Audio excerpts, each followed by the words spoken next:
Welcome to episode 195 of FBI Retired Case File Review with Jerry Williams. I'm a retired agent on a mission to show the public who the FBI is and what the FBI does through my books, my blog, and my podcast case reviews with former colleagues. Today, we get to speak to retired agent Joseph Bushner, who served in the FBI for 22 years. During his bureau career, Joe investigated public corruption, organized crime, and white-collar crime matters to include corporate fraud, healthcare fraud, and financial institution fraud while working in the Youngstown Resident Agency, out of the Cleveland field office, and in the Philadelphia division. In this episode, Joe Bushner reviews his investigation of Congressman James Traficant, who was indicted on 10 charges, including bribery, racketeering, and tax evasion. Joe's investigation was the second time Congressman Traficant was charged with being corrupt. Although not an attorney, Traficant, a colorful public official known for his outrageous behavior, represented himself during both federal trials. The first trial, when he was a county sheriff, resulted in an acquittal. But Joe Bushner's case resulted in a conviction and an 8-year prison sentence. Joe also served as a supervisor at CJIS, the Criminal Justice Information Service Division in Clarksville, West Virginia, and he gives us a bonus mini-episode about the National Database Fingerprint and Identification Center. Before retiring from the FBI, Joe was an ASAC in the Philadelphia division, where he was in charge of the field office's criminal branch. Currently, Joe Bushner serves as the president of Entrust Advisors, LLC, a firm dedicated to excellence in active shooter and crisis management training, as well as investigations and cyber and physical security. You can learn more about Joe Bushner and his firm on his website at phillyinvestigators.com. I also want to give a shout out to Joe's partners in his new firm, Mike Bantner and Jim Carty, two of my favorite people when I was working in the Philadelphia office. So, hey Mike, hey Jim. Now before we get to the episode, I have a few things to let you know. First of all, I just sent out my March Reader Team email. So if it's not in your inbox, you know what to do. Check your spam filter. I had mentioned before that my son Chase and I were working together on a FBI word search puzzle book. The launch date is March 25th. Everything that you need to know about joining the launch team to help us spread the word is in my March Reader Team email. I'm really anxious about this book. I really want it to do well. I think it's a unique way to learn about the FBI, which of course is my mission. If it does well, then I will be co-authoring an FBI crossword puzzle book with my daughter Dana. And of course, I want to welcome new listeners. This podcast is all about true crime. But if you're also interested in crime fiction, I want to invite you to join my reader team, where once a month, I keep you up to date on the FBI and books, TV, and movies. When you join my reader team, you get access to my FBI reading resource, which is a colorful list of more than 50 books about the FBI, books written by FBI agents who have been guests on this podcast. Nonfiction, crime fiction, true crime, and memoirs. You can join on my website or use the link in the description of this episode in your podcast app. I would love it if you also check out my books. All of my books are available wherever books are sold. I want to thank you for your support. Now here's the show. I want to welcome my guest, Joe Bushner. Hey Joe, how are you? Good, Jerry. How you doing today? I'm doing great. Now, I know that you recently retired out of the Philadelphia office. We didn't have the chance to work together, but I have gotten to know you at various retired agent luncheons and at retirement. So it's really great to have you on the show. Thanks. I really appreciate you inviting me. This is a great opportunity. Thanks, Jerry. Oh, you're welcome. When we were discussing what case you would review and you came up with the case that we're going to talk about today, I was so excited. I am fascinated by the things that people do to get other people's money or to get over on other people. When it comes to corruption and fraud and bribery, that's my thing. That's what I worked when I was in the FBI. That's what I write about and read about now, the podcast that I listen to. So to have somebody come on the show who is a case agent working these type of cases is always, exciting for me. So tell us all about the really cool case. I used to read about this case on the news all the time. Congressman James Traficant, who represented Youngstown, Ohio. And, I'll give you some background, and I know you remember him, and I'm hopeful that most of your listeners remember him as well. If you're somebody who paid attention back in the day while he was in office, between 85 and 2002, he was hard to miss. But for those who might not realize who he is, if anybody watched C-SPAN late at night, he was the one with the crazy toupee and very bombastic, love the C-SPAN time, and would quite often end with the beam me up, Mr. Speaker. So I'm sure some of them have to be realizing, oh, it's that guy. He was over the top. Just to give you a background on him, so your listeners know, he was actually elected as the sheriff in Youngstown back in 1981. So from 81 to 85, before he took office, he was the sheriff. And the sheriff, it's different from, all states are different. It's different from being a Pennsylvania sheriff in that the sheriff out in Ohio, like a lot of states, is truly the big dog. You are the top law enforcement official in that county. And he run for sheriff. He won. And then what made him such a great folk hero was in 1983, he ended up reviewing a lot of foreclosures in the county. And those foreclosures, because of all the steel mills that were closing down, he decided actually not to do his due diligence as the sheriff. All of these old steel mill workers should have had their homes foreclosed on. And he chose not to. He said, I'm not going to do this. So in those early years as sheriff, he already was becoming a folk hero for that. And then on top of it, he was federally indicted for taking money from the mob, from the LCN. It was alleged that he took the $163,000 from the mob. He actually had a meeting with Charlie Carabia and Orly Carabia, who were members of the Cleveland family. And that meeting was actually taped by Charlie Carabia because he wanted some assurances that he was going to be true to him. So he'd already paid him the money, and then he had a discussion with Traficant about him taking not only the money from them, but taking the money from Jimmy Prado and Joey Naples, who were on they were the Pittsburgh faction in Youngstown. So the Cleveland faction and the Pittsburgh faction. So he took money from both sides. So informant information came in. We subsequently, in the Youngstown office of the FBI, got our hands on the tape. And it's very clear that they discussed taking the money. He discusses being loyal to the Carabias. He discusses that he's going to play things straight, that he's not going to play favorites with the Prado and Naples faction. And that ends up leading to a confession. So there was a written confession. I've actually seen it. I've read it a few times. And despite this confession and despite the tape, he represented himself in federal trial.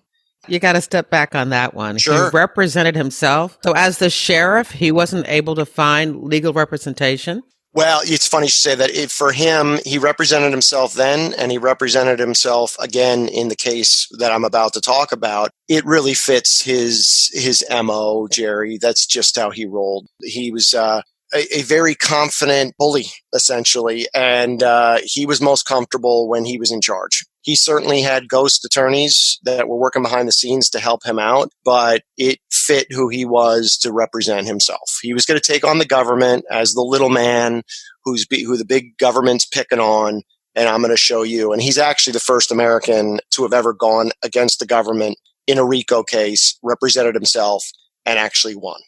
So as a result of overlooking all of these foreclosures that he should have enacted, and the result of him beating the federal government that propelled him to Congress. He beat a 3-time Republican incumbent, and then that was it. Once he won 8 subsequent times after that to Congress, and became like a living legend within the Mahoning County. And his blue collar roots and his sort of in your face persona went over quite well in the Mahoning County. Yeah, so he became, I guess, a folk hero. Absolutely. Yes, yeah, he absolutely did. And just to also put things in perspective too on like where his roots are and where he came from. When I first got to Youngstown, it was very early in 1998. And the Youngstown office had just come off of a 13-month Title III case, and it was a very successful case. And that case, so this is just preceding Traficant, we had taken out the county sheriff, the current county sheriff. We took out the county prosecutor. We took out a police chief and 2 of his sergeants. We took out judges, attorneys, mob affiliates, bookies. There was very much a pay-to-play culture in Youngstown. And there's a lot of, and I'm hoping some of this is waned, but back then there was a lot of like love of the mob culture. A lot of people appreciated it. I can't tell you how many times we'd be in an interview, and we, being the FBI agents, we're outsiders. And at some point, you'd have a local during an interview, get sort of disgusted and say, you know what, you all don't understand. And honestly, Jerry, you'd think, like, okay, here it comes. When the mob was strong here in Youngstown, you could walk the streets at night. When the mob was strong, business was booming, people were making money, everybody was safer, blah, blah, blah. Really what that was and a lot of times you just let them go. But honestly, it was because that corresponded with the steel mills, and they were actually in business and thriving. And because they had an economy, the rackets were going strong. So sure, the mob was going strong too, because they were living off those rackets. But that sort of mentality you came across quite a bit. You had people who really would reminisce about, boy, the days when the mob was strong. And that attitude was pretty pervasive. And I think that sort of fits in with sort of Jim Traficant's blue collar. It's all right. The mob was good, was not such a bad thing. So the fact that he dealt with these people, had a relationship with them, people didn't mind that. It fit this persona of, I'm the guy who the government's against. So what we had to be mindful of when we came to the point where we were moving forward on this case, for his entire career in Congress, his position was, there's a continued animus against me. Like, the government's out to get me. I beat them. So they are after me. They're coming after me.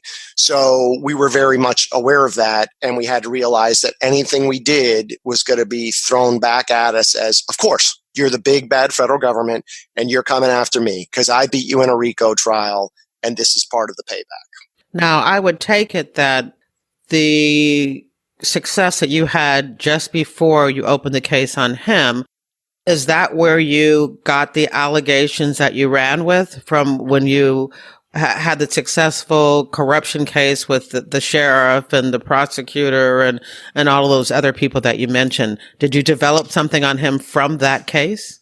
Yeah, that's an excellent question, because you'd almost assume that, right? And yeah.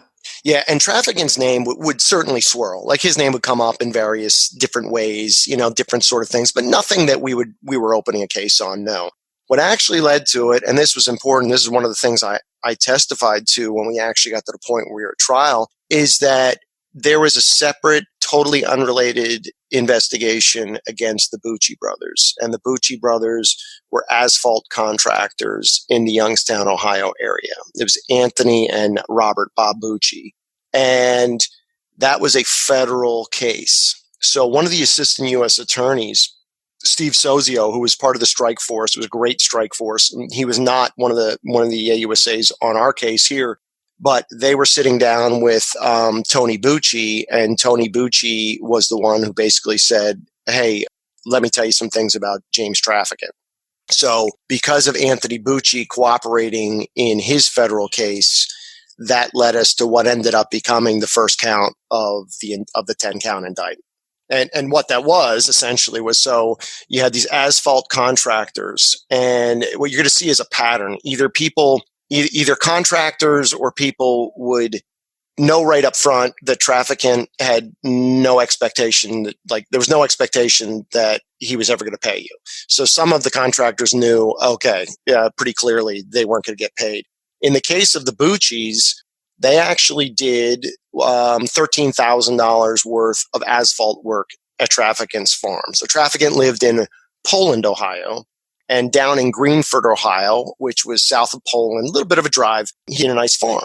So the Bucci's came in, did $13,000 in asphalt work, and Traficant didn't pay. And just so your listeners are aware, too, of Traficant's mindset, and this came not from one witness, but from many different witnesses and people who knew Traficant. Traficant didn't pay for anything. And his attitude was basically, I don't pay. I don't. So he's the type of person that if Traficant shows up to have lunch with you, he's going to come, see you for lunch, have lunch, talk to you, and at some point, he's going to get up and leave. And that's it. And there's no discussion of, hey, what do I owe you? Let me pick this up. That's just how he rolled. You're going to pay. You're paying. Exactly. You're dealing with me. You're paying. I don't pay. So what happened is the Bucci brothers then, so he stiffs them on $13,000. And they didn't know that? They hadn't heard that he doesn't pay? I think they figured, well, the guy's in Congress, and as Tony Bucci ended up saying on this, when they went down the route, they were actually taking the route of kind of pushing back on Traficant. They actually sent him some official correspondence trying to get like debt collectors involved. So they were like, the way he looked at it, and Tony Bucci said this, the way we looked at it is we were going to either collect the money or we were going to own a congressman. That's what his perspective was. And he was correct. They ended up owning a congressman because they subsequently met with Traficant, this guy Charles Onesti, who was on his staff.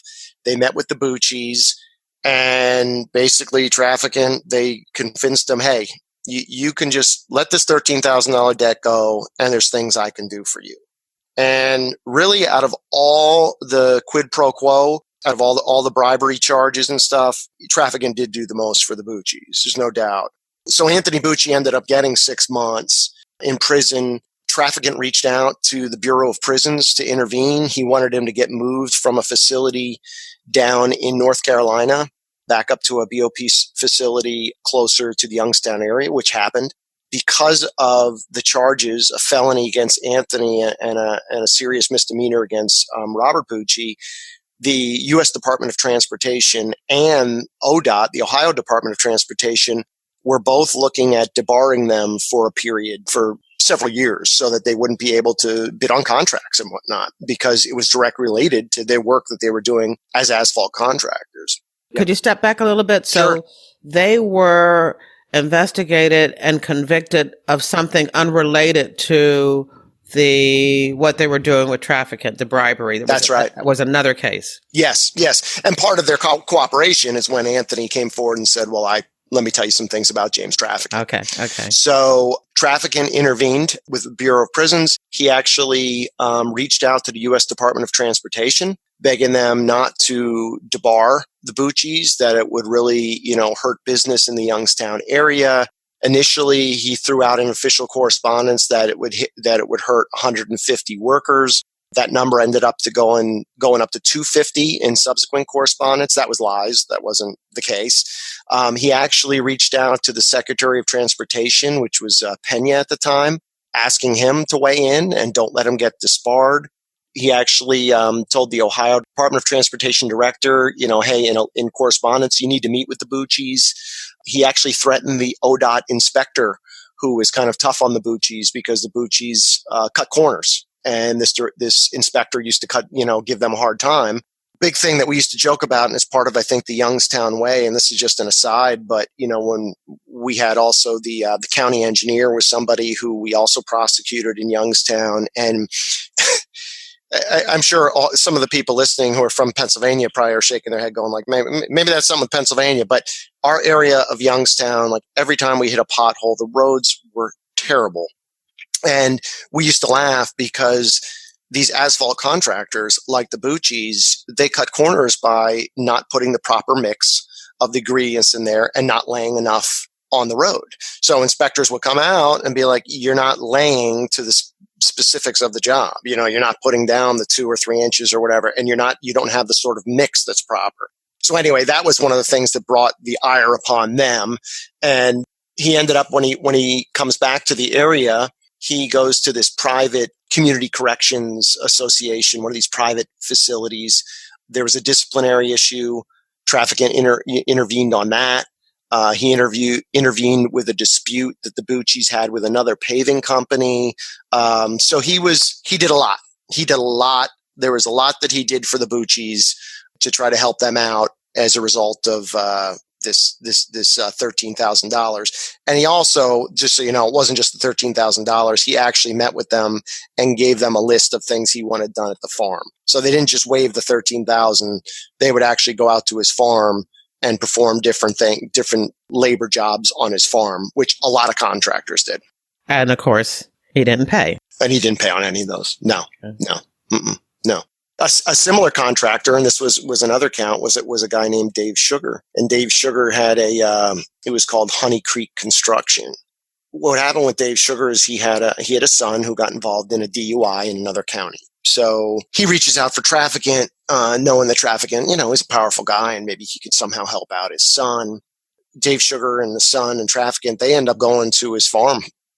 They meet Traficant, and Traficant shows them like all the different work he wants done. Now, unlike the Bucci's, here was a case where the Sugars got it immediately. Like they knew what Traficant was angling at. Like, I'll help you out, but here's some of the work I need done.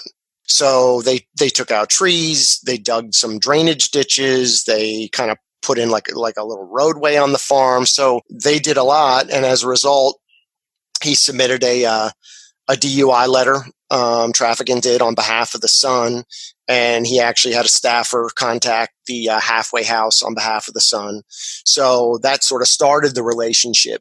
And then there was this building. It was known as the Higbee Center that was getting demolished in downtown Youngstown.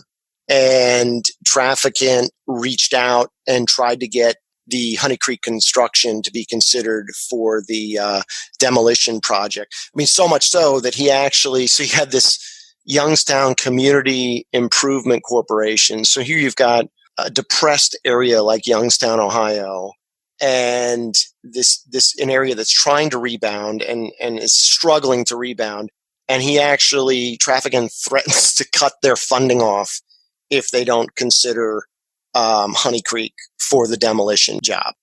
And as a result of that, sort of the quid pro quo, they ended up doing more work. They actually poured a cement floor in a barn that was actually a Traficant's home. There was a barn on his home property in Poland. They poured a cement floor, and they actually brought in they moved a large piece of farm equipment. They came in with a crane and loaded up a piece of farm equipment that he wanted moved that got transported over to a farm in Ohio. So there's just another construction company that did work for him as well. And that wasn't it too. There was a big G and a capital ready mix. He secured some loans for them. And as a result, that company poured a floor in his horse barn and put in some horse stalls on his farm. Another individual named Pete Bookite, his group actually put in a fence and a gazebo on the farm, and in return, Traficant helped them get some. They did work internationally, and he helped them get some money back from Saudi Arabia. So the majority of his quid pro quos had to do with contractors doing work to benefit mostly his farm, a little bit at his house as well, but mostly on his farm. And Traficant, as far as we could tell, didn't pay for any of it. And I know this is probably obvious to many people, but for those who miss the point, could you kind of talk about why this is wrong to have a public official who is passing along favors to his guys? Sure, absolutely. And obviously, I think most people have heard the term, quid pro quo used quite a bit in the last few months. But I mean, that is the underlying problem in, when you come to the bribery statute. What you had is Traficant acting in an official capacity as a U.S. congressman, providing various favors to these people, reaching out to other government agencies, reaching out to, whomever, reaching out to unions in some cases, other companies in order to gain favor for these companies. And on the other side of that, you had these companies willingly paying Traficant, not just in cash but a lot of times in services and in goods and services. And that was the majority of ways that Traficant benefited, was he did not pay. And it sounds like this was a culture in Youngstown, Ohio, because you told us about the other officials that had been previously convicted of, bribery. And it kind of reminds me, and I hate to say this, but it kind of reminds me of the Philadelphia area, where everybody has a guy and everybody's doing pay to play and quid pro quo. And, this mindset of taking advantage of your position so that you can get favors and benefit from it personally is, it's an infection in our democracy. It is. No, you're exactly. That's a great point, Jerry. I will say, having worked in Youngstown and in Philly, I know a lot of Philly people have drawn that conclusion in too, and have said like, it's like a lot around here. I actually would have to give Philly credit, because I honestly think that Youngstown is more the land that time forgot where this is concerned. And I've been gone since 2007, and I'm really hopeful that it's, this culture has moved on. But that area has not been able to rebound from the steel mills closing down. And if you look at it geographically, it's right where 76 and I-80 meet. And I remember years ago reading an article in the Youngstown Vindicator, which is their main paper, and it compared the Mahoning Valley, which is Youngstown's valley, with the Lehigh Valley, which I grew up in Allentown. So I immediately looked and went, wow, this is interesting. What's this article going to say? And it compared and contrasted the two and basically said, look, you had the Lehigh Valley, Mack Trucks left, Bethlehem Steel left, but now they've got these big, they've got all these cold storage facilities, and now they're a hub for logistics, and they're building a high tech corridor, and they're rebounding. But why can't we rebound? Like, what is going on here in the Mahoning Valley? And bottom line is, the conclusion is because everybody has their hand out, and companies who come into the area who consider settling there, somebody at some point is putting their hand out, and it's pay to play. You want to build here? You want to do something here? You got to grease the skids. I'll tell you, we had one proffer, and you'll appreciate this. So when we arrested and subsequently convicted Sheriff Chance, he was the sheriff I mentioned. So we took out Sheriff Chance, and his best friend was John Chicase. And John Chicase was, they grew up together. They were very tight. And John Chicase ended up being a cooperator for the government. So here's his best friend, no law enforcement background, but Chance makes him basically his right-hand man at the sheriff's department. And here's a guy who used to go around shaking down bookmakers on behalf of the mob. And now he's the number 2 guy in the sheriff's office. And when we would talk to, we were talking to Chicase about kickbacks the one time. This to me is always like underscored sort of the Youngstown mentality. And we're going back and forth with him saying like, well, then this $2,000 was a kickback. And he just cannot come to grips with this. And he's like, it wasn't a kickback. And we're saying it's a kickback, right? And then he ends up going like, listen, you guys, like you government guys keep saying this is a kickback. I don't know. This is how we do business. Like this, it's a finder's fee. Call it what you will, but this is how we do business. And that's pervasive in the Mahoning Valley, in the Youngstown, Trumbull area, that, or at least it was. And again, I hope it's not still like that, but it was very much, that's just how we do business. Wow. And the truth is that here in the United States, I mean, we're against that, but, everybody knows that there are certain countries around the world that is how they do business. And, if you're going to, get anything done, you've got to have, a whole stack of cash in your hand. Not that I've ever, participated in that, but I heard about businesses going to these different countries, and that's just the way that things are done. But that's not the way we do it here. And Absolutely. I think it'd be interesting for people to hear also that if an employee of a company, of a corporation, does engage in that type of activity, because they're told they have to grease some palms, that they also can be arrested and indicted and convicted of being involved in corruption and bribery. You're right. It's just not something that a company going into that area wants to have anything to do with.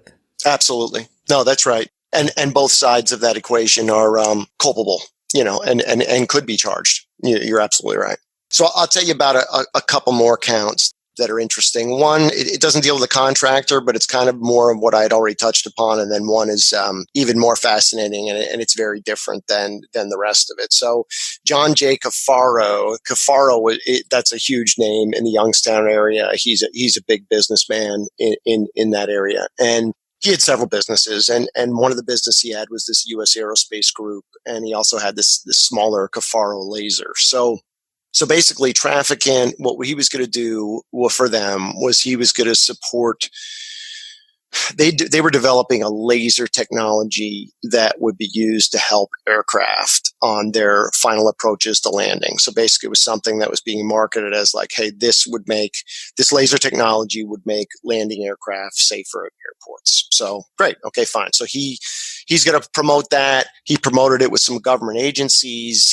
Other government agencies, the FAA. He put out a press release saying that he wanted better technologies in all airports that would assist planes, with their ability to land, to make things safer. Obviously not promoting this particular, technology, but saying like, this is something that I'm pushing for. So those were sort of the official actions that he takes on their behalf. And then as a result of that, he brings up to them that he's got this boat. So he's down in DC, he's a congressman. So he's got a boat down there that he bought, and the boat is in a pretty bad state of disrepair, and he still owes $26,000 on the boat. So he basically, Traficant says, you know what? Why don't you buy this boat? So Cafaro actually goes, and Traficant supplies him with the payoff amount of the boat. And it's $26,900 some dollars, somewhere in there. It's just less than $27,000. So Cafaro actually has a check made up, a cashier's check that would have canceled out and bought off this boat. But then Traficant, he actually thinks better of it and calls a timeout and is like, you know what? Now he had already had the check made up. Cafaro did, but Traficant's like, you know what? If this ends up coming out that I'm supporting your laser technology, and during the course of this laser technology, you buy my boat, maybe that's not a good idea. So he still wants his boat bought, of course. He just wants to make sure he can cover himself so that it's not hanging out there. So instead, they come up with a plan where the chief operations officer is going to buy the boat to make it look like, a normal arm's length deal. They just draw up some, paper, some little short paper to like, all right, you're going to buy the boat from me. Cafaro actually pays $13,000 in cash to Traficant, and he subsequently pays for $25,000 in repairs.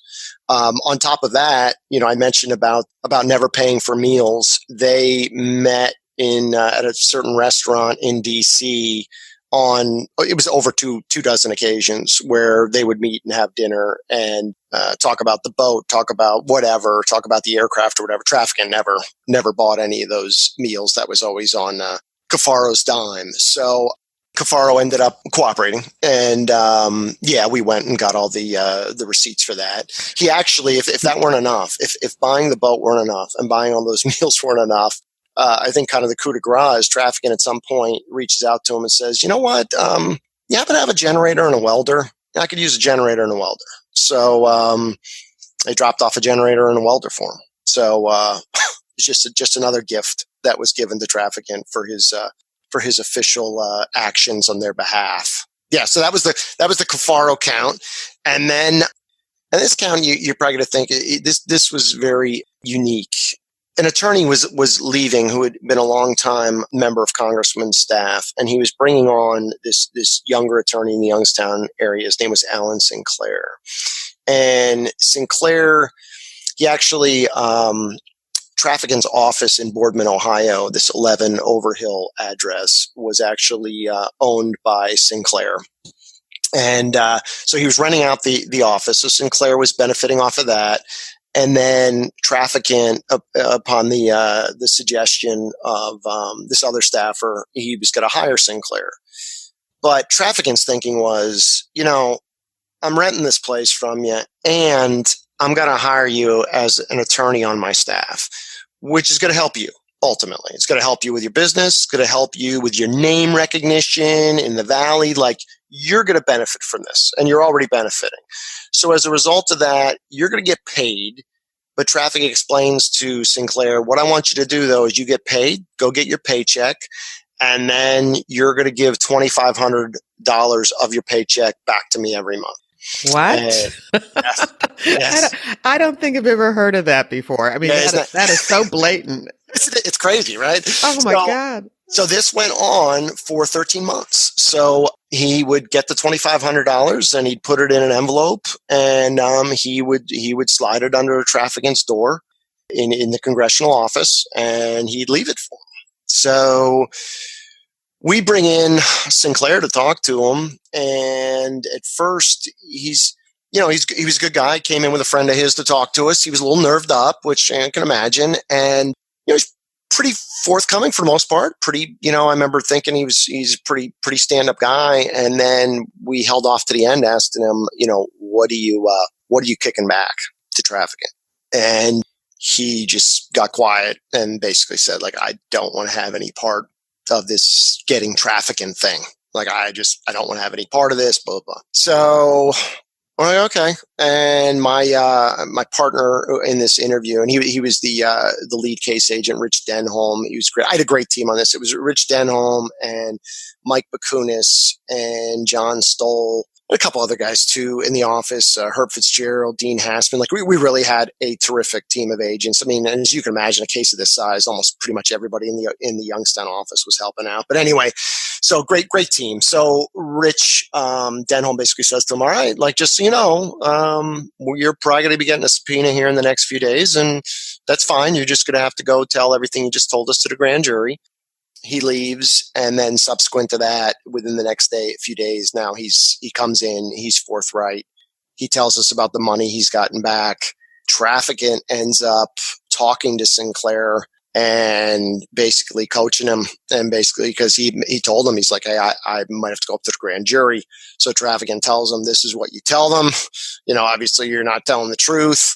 Traficant actually goes, and a lot of this money that he'd given back was still in the envelopes. He actually gives this stuff back to Sinclair and is like, get rid of it, destroy the envelopes. But obviously this didn't happen. You were not paying me back, all that sort of stuff. So we meet with him, myself and another agent. I think it was Mike Bakunis. And he gave us $18,500 in cash. And then a few days later, he gave us another $6,000 in cash. So $24,500 of it he gave to us.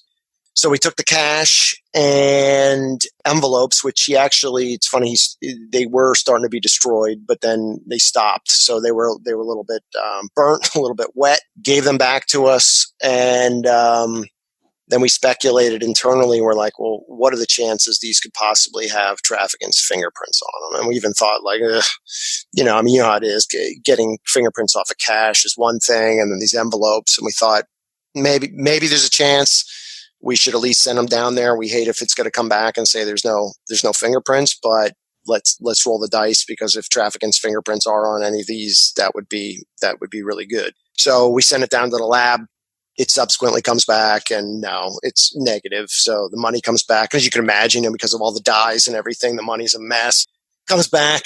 So there was no fingerprint evidence. And then one of the other things, and I'll tell you how this came out how this plays into my testimony then at trial, is the other big thing we discussed, and this is even more significant, was, do we bother taping Sinclair? Do we try to have him talk to Traficant more about, potential testimony? What do I say? I'm nervous, this sort of thing. And a lot of, it was, I remember it was a lot of different opinions, all of which we pretty much were against. I know personally, this guy Sinclair, Alan Sinclair, nice guy, he truly was intimidated by Traficant. I mean, Traficant was a decent sized guy. He is a bully. He's in your face. He slaps you on the back. He's a hands-on guy. He, come up and grab your shoulder and give you a big hug and all that kind of stuff. Yeah, I think he would have had trouble pulling it off. He was truly, truly scared of Traficant. And then I remember one of the AUSAs was like, well, what if they end up talking about some official legislation or something like that? Like that would be problematic. He is actually his attorney and they could talk about a legislation. I wouldn't want to capture that. But Traficant would leave the office if you wanted to talk to him. So they would go in various vehicles. If they talked in the office, he would take them down to the boiler room, which was loud. And Traficant had a paranoid side to him that he truly was the type who saw black helicopters, like the government could be out to get me sort of thing. He would look to the skies.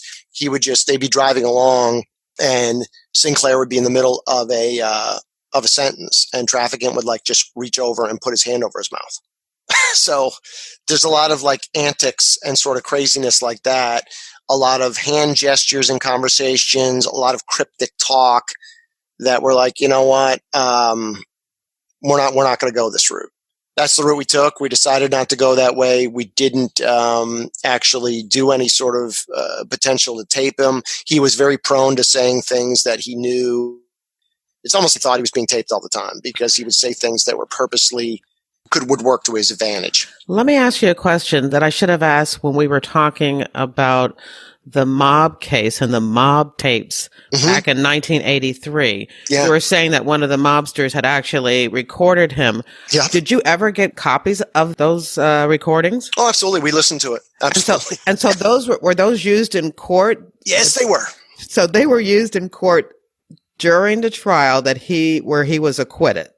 Yes. So I guess I could understand why you didn't really have a lot of faith in what a recording could do for you because you've had him on audio before and it didn't really help. And so I understand that this time you decided, why take the chance that it could blow up in our face? We could get a whole bunch of nice talk from him. Crazy talk, stuff that doesn't make sense. And I'll say this too. I mean, obviously it's never one thing, but that trial back in 83, and obviously it predated me, but his defense in that was that he was basically running a one-man sting operation. So his whole thing was, I was there and I was talking about the money and I was basically trying to root out corruption in Mahoning County. That's what I was doing. So, and despite a signed confession, you look back, I've heard a case agent who was kind of he was a very senior guy I used to work with, who I have a lot of respect for.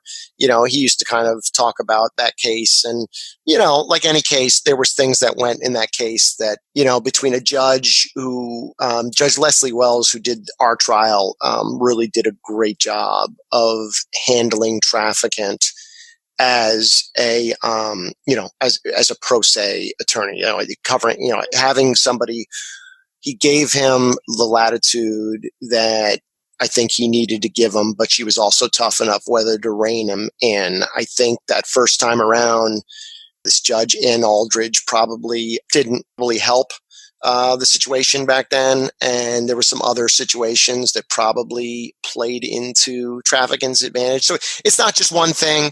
But I will say, when we talked about that, we thought, you know what, we're not going that route. It wouldn't make sense. And I truly believe Sinclair he was truly scared of I really think he would have had a hard time pulling it off. I almost feel like he would have given it up at some point by doing something or just being so nerved up. And again, giving Traficant then the opportunity to say some things, some exculpatory things on the tape that now you're stuck with. Yes, absolutely. Yeah, absolutely. So, so then when it comes to the point of trial, so Traficant's thinking, of course, if the federal government's coming after you, especially as a congressman, especially as somebody who's railed against the government for your 17 years in Congress, he took actions against the IRS. And by the way, that's a funny aside that I can't believe I didn't mention is, so you had the 83 trial, which he lost, which he won on that the criminal case, he ended up, the IRS took him to task for that $163,000. And he actually lost in 1987 on on an IRS civil case. So he actually subsequently lost in taking that money. So just kind of a funny turn of events. He did lose on that aspect of, but of course that was civil. So obviously a different threshold there. So anyway, so at trial, my main thing was not only I had the task of introducing the money that Sinclair had given back, to discuss the fingerprints and the lack thereof, and then to also talk about the lack of recordings. And for Traficant, knowing, what he had gone through in the past, and probably thinking, geez, if the government is coming after me as a congressman, like they've got to have recordings, they've got to have like just all of this evidence. And I think it truly blew his mind that we didn't have recordings. I mean, he really tried to make a lot of hay with that. I know when I was testifying, that was just a big deal of like, how could you not have recordings? Like you're kidding me, right? And how could you have not even decided to do it? Well, why? Because I'm touchy feely. What does that mean? Is there something wrong with me? Is like, what do you mean touchy feely? Like, and well, we have to say that is a significant observation, because I would imagine in almost every, I don't think I'm exaggerating, but corruption case, the great thing about it is there are tapes. Mm-hmm, mm-hmm. And this one, there's none. No, there's not. What we did is between the testimony of Alan Sinclair and Anthony Bucci and John Cafaro and Sugar and all these people, it was just situation after situation of him, providing official actions. And as you can imagine, like the letters that he wrote to the Department of Transportation, Bureau of Prisons, Ohio Department of Transportation, he let all the agencies he reached out to for like Cafaro, and even the money he tried to get back for this guy, Pete Bookite, who did the work over in Saudi Arabia. I mean, he reached out to Al Gore for help on that. He reached out to people very high in the administration, and all of that had paper trails. So, if you're having the paper saying like, okay, here's all the official actions. He did plenty of official actions. He did these phone calls, letters. This is all the stuff he did.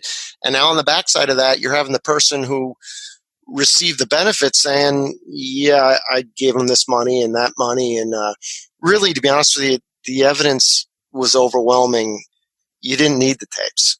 You really didn't. Like it spoke for itself. Like, wow, here's another person that benefited. It's clear to see what Traficant did.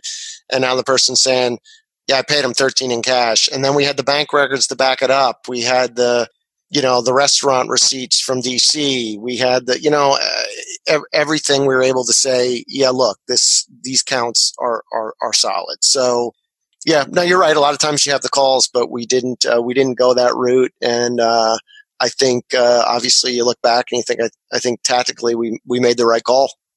At that point when I, testified, I mean, I went to the academy late 97 and was out in early 98. So, at the time of the trial, I'm a junior guy, so, and he of course made hay with that, so here it is, early 2002.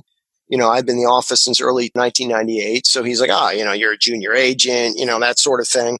Having him questioning me was certainly, I had done maybe a couple of grand juries, and I think I did, I testified in court like once before that for a case that was a big drug and gang case down in DC that I traveled down for. But you never knew what angle he was going to come at.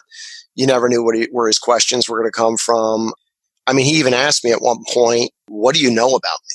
And, as a young agent, I'm thinking no actual defense attorney would ever ask that, like an open-ended question like that. And I remember sitting on the stand when he asked that, thinking mistrial was like flashing in my head. I'm like, you better watch what you say here and how you answer this. What do you know about me? So, I answered it like very high level. I'm like, well, I can't. I said, you know what? I know you went to Pitt. I know you played quarterback at Pitt, and I know then you became the sheriff. I know you you fought a trial against the government. You won. I know you subsequently lost in an IRS trial. I know you've been a congressman for 17 years. Like, I just kept it very high level, but it's one of those things where you're like, who would ask that, right? What do you know about me? I know. Unbelievable. I know that you're a lying scumbag, mistrial. Exactly. Right. Exactly. I know you're a bully. I know you never pay for anything. I know that most people are scared of you. I know, you know what I mean? Like, but I'm like, wow, how do I answer? And I remember glancing at the prosecutive team, which was Craig Morford and Bernie Smith. And I remember they were just, rightfully so. They were both just looking down at their shoes. And I thought, and I was even thinking, I wonder what's going through their heads right now. They're probably thinking like, wow, here's what you should be saying. Afterwards I said to them, like, how about that? And they're like, yeah. They're like, you know what? You answered it good. That was fine. Keep it high level and let it go at that. But it was good. I will say the good thing about my testimony, as far as which was a relief, is that when I got done, I testified at the end of the day. And what Traficant would do is he would generally, for these other witnesses, he would prolong his cross. He would prolong his cross till he got to the end of the day. And then at night, we know he met with his ghost attorneys and would come up with a whole new list. So even though he might have been running out of steam, he would have his whole new set of questions that person would end up being on the stand for the next morning, maybe even the next day. And when I got done my cross and it went back to redirect, I remember the two AUSAs looking at each other, and the main guy, Craig Morford, was a great guy. He just kind of like looked at him and kind of like shrugged. And I thought, oh, sweet.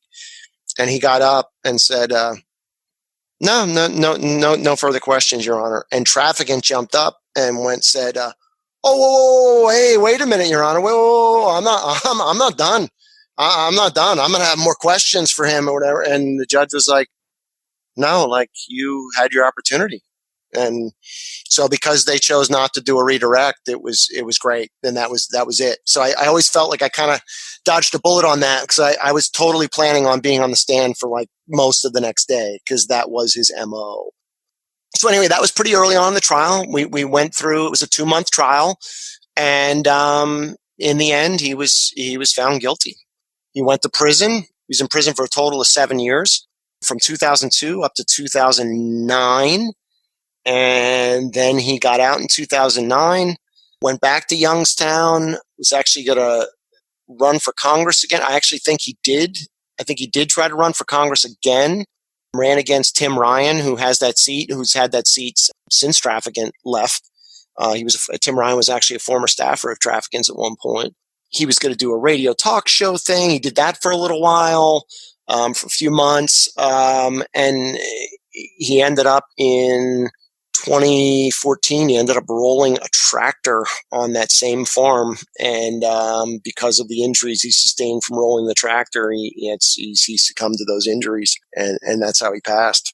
Well, I had to tell you, of course, before I do one of these case reviews, I had to do my own research. I still love to do little investigations. Yeah. So during my Wikipedia investigation, I heard that I saw that he also ran for Congress again while he was in prison. Yeah, that's right. Which to me is like, that's allowed?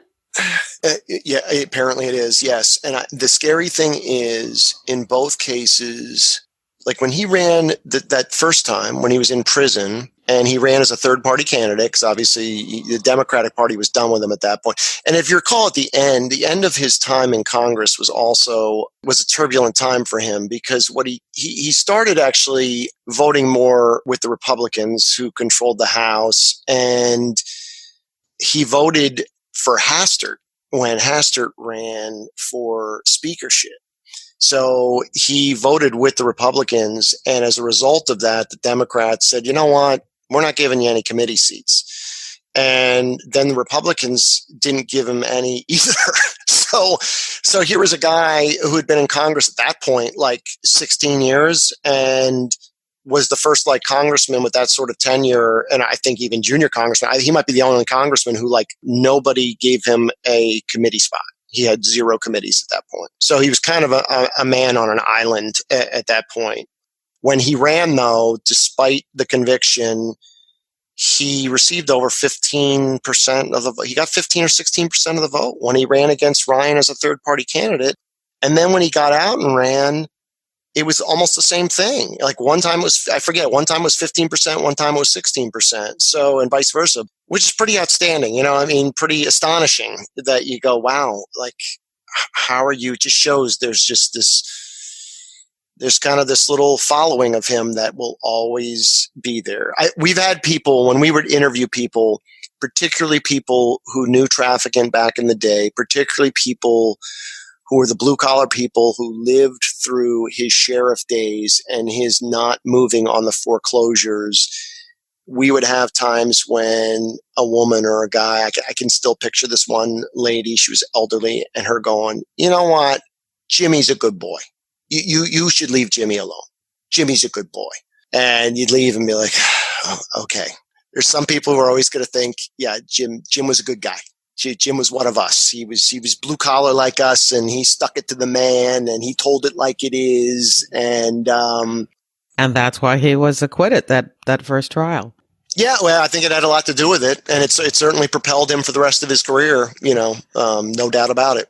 Well, there's another little bit of trivia that I found out too that you've got to tell us about, and that was that he had his congressional staff doing errands for him and working on his farm.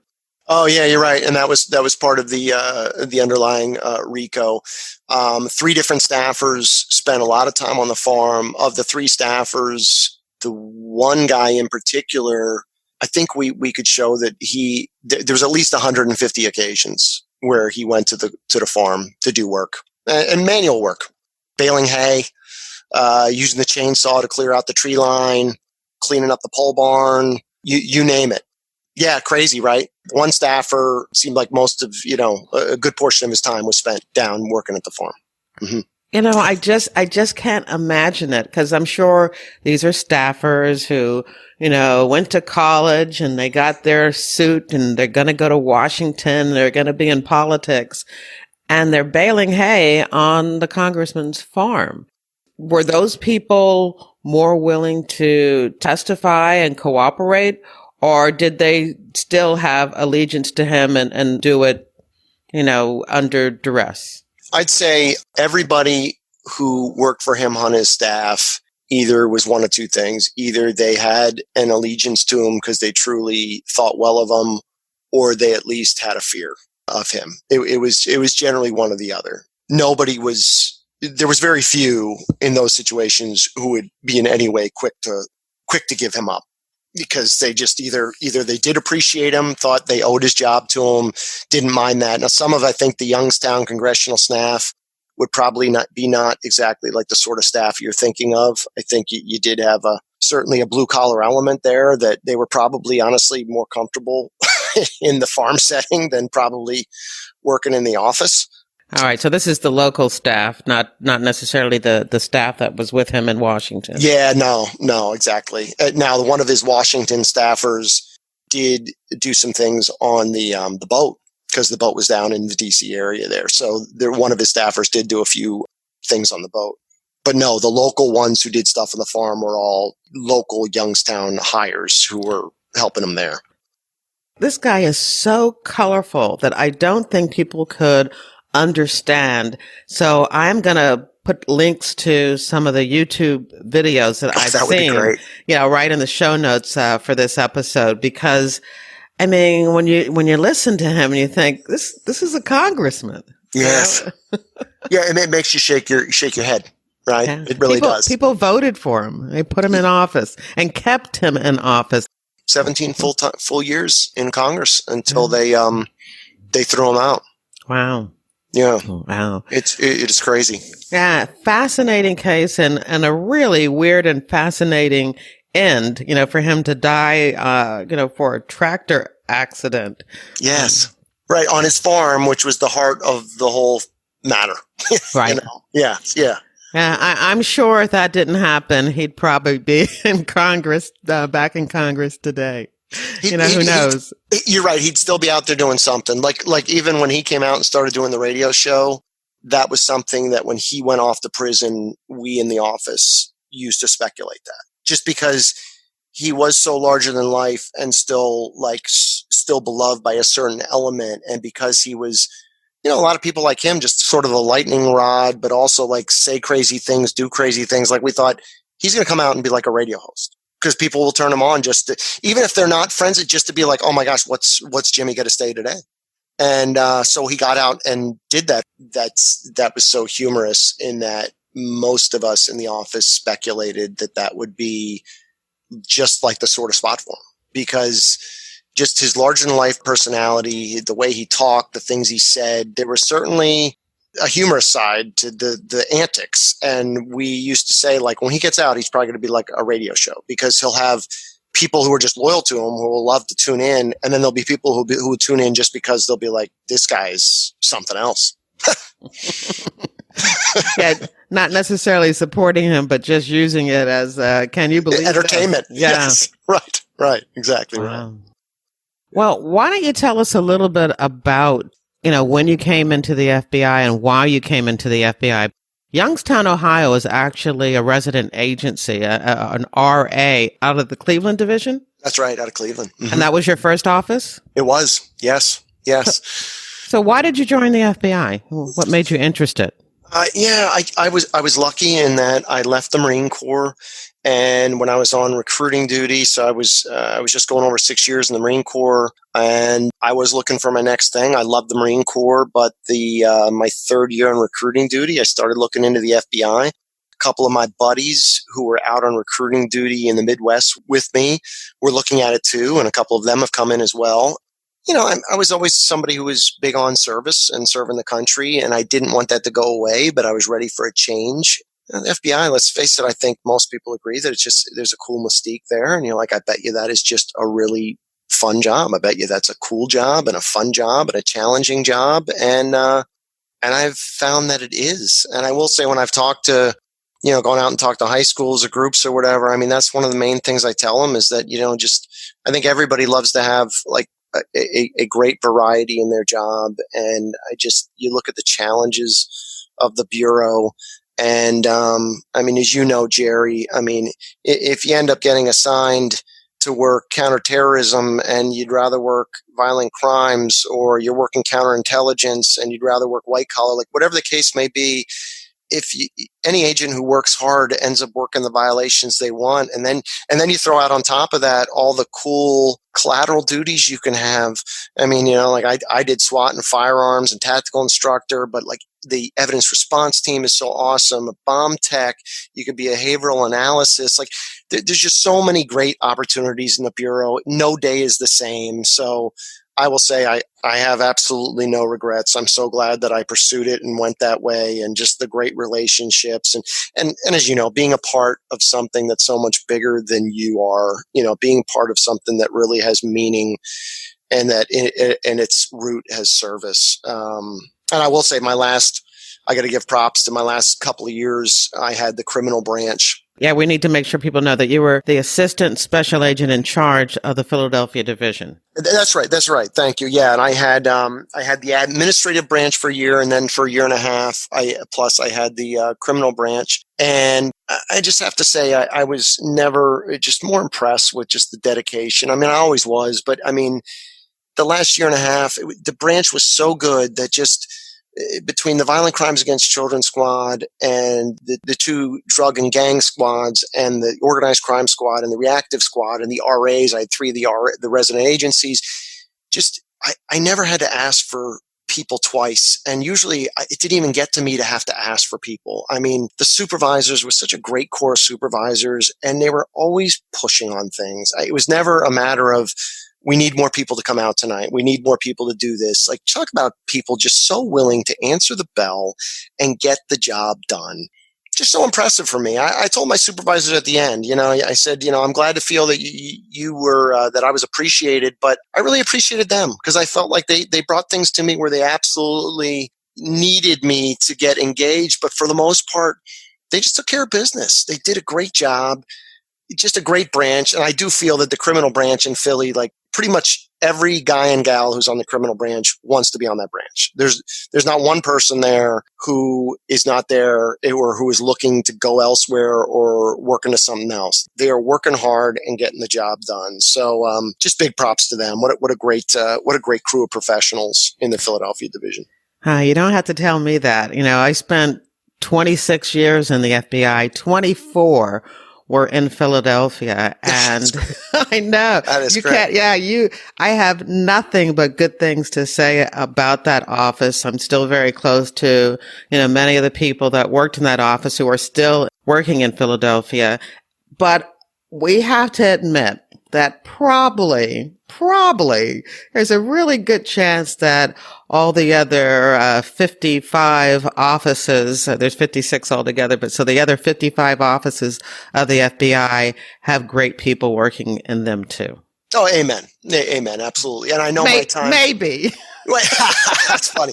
Well, I will say it's funny because I got to tell you, Jerry, I feel like I've had like two careers and, split in the middle by 2 years at CJIS in West Virginia, because I had the 9+ years in Cleveland, and then I had my time here in Philly.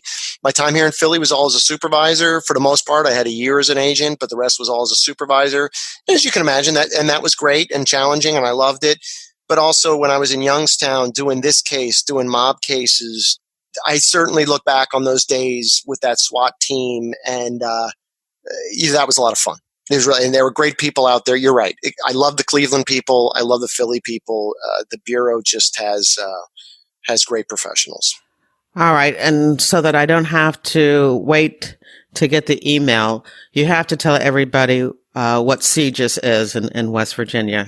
Oh, sure. The Criminal Justice Information Services Division. So I spent 2 years there. And that's where they do all the fingerprint stuff now. They do. They have ident. You're right. IAFIS is the system. It's there. I actually had it used to be known as the Special Stops Group, but now it's the Special Identities Unit. But what a great group that is. That's a 24/7 operation, and it's made up of fingerprint examiners and analysts, and it's a system that has, not only all of us in it, but gun carriers from other agencies and other significant fingerprints, right? So that if something comes in and something flags on one of those, they know right away.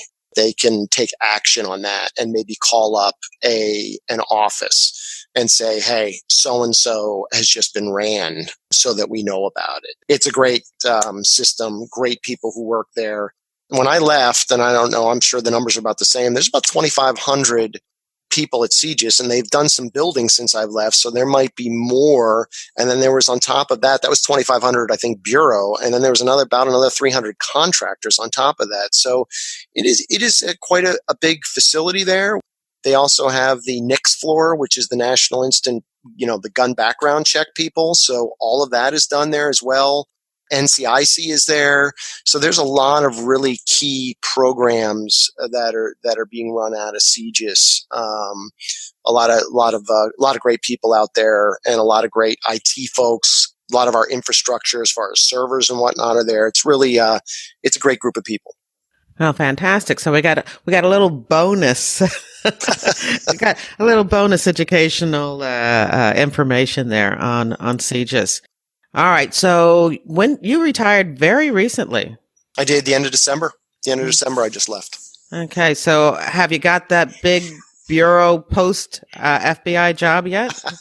Actually, I really did not have a desire for that, Jerry. I grew up in a very entrepreneurial household, and I always knew when I left I wanted to do my own thing. So I set up an LLC, which is focused upon investigations, cyber and physical security, as well as I have a passion for active shooter. I've done a lot of active shooter presentations. I enjoy the training. So, I do a lot of that personally. So the group's it's kind of three things. It's investigations, also with the forensic aspect of investigations. It's the cyber security and physical security. And then it's also active shooter and crisis response training. And, I have a couple of really good people who are working with me on it. And it's been fun so far.